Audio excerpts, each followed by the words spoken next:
There's an intricate relationship between societal influences, women's body image, and mental health. In recognition of Women's History Month, we're joined by an expert who holds up a mirror to the complexities of eating disorders with positive steps for change. Today, we're joined by Johanna Kandel, founder and CEO of the National Alliance for Eating Disorders. Welcome, Johanna. Well, thank you so much for having me. Yeah, happy to have you on in an important conversation that we need to have. So how have societal and cultural influences on women's body image and mental health evolved over time? And what impact has this had on the prevalence of eating disorders?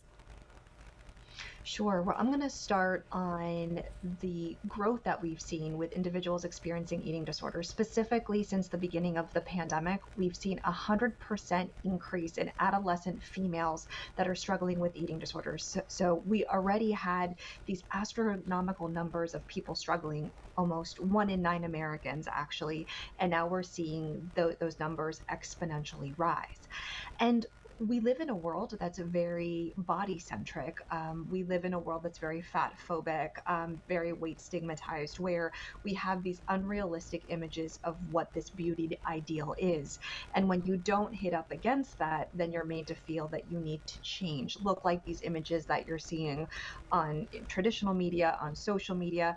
And plus, we live in a world that has this connection between weight and health. And I think all of that together creates this perfect storm in the development of eating disorders.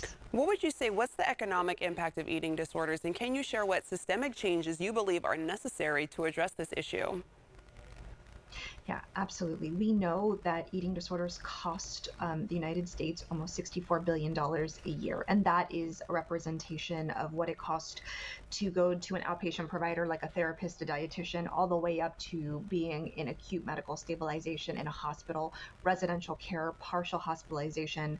And we know it's going to take more conversation, more access to care, more individuals having early intervention, and I would even say prevention that's going to have significant change in the development of eating disorders. What are the statistics when it comes to eating disorders taking away someone's life? And what immediate actions do you believe society and healthcare systems should take to address this crisis?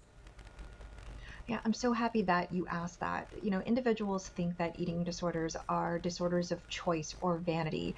They're actually serious, biologically based brain illnesses that actually claim the life of someone every 52 minutes in this country. It has the second highest lethality rate of all psychiatric disorders. And so what I think it's gonna take for all of us to do is create conversations like the one that we're having. There's still so much shame, so much stigma associated to not only mental health disorders, but specifically eating disorders. I think by creating conversations and letting individuals know that there is help, that there is hope, you do not have to recover alone. There are people and places that are here to help you. I really do think it will definitely help individuals getting the help that they so desperately need, and as well as advocating for all individuals that are experiencing eating disorders getting the care that they not only need, but they deserve also. Yeah, and Joanna, why is it important to shed light on this topic, especially during Women's History Month? Yeah, well, we know that eating disorders do not discriminate between age, gender, race, class, sexual orientation, ability, neurodiversity, body shape, and size.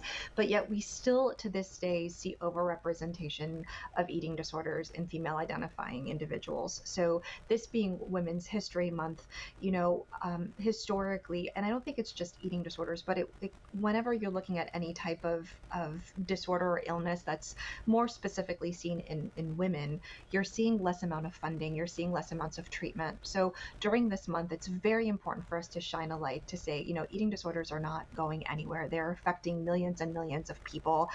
Let's fund eating disorders more. Let's get more early intervention and awareness. And let's also get more access to care because humans that experience eating disorders are some of the most extraordinary, talented, smart individuals that deserve to live a life beyond their eating disorder. Yeah, and it's important that we have these conversations to get it started. Joanna, thank you so much for this really insightful and helpful information. And to our viewers, for more information, you can visit allianceforeatingdisorders.com.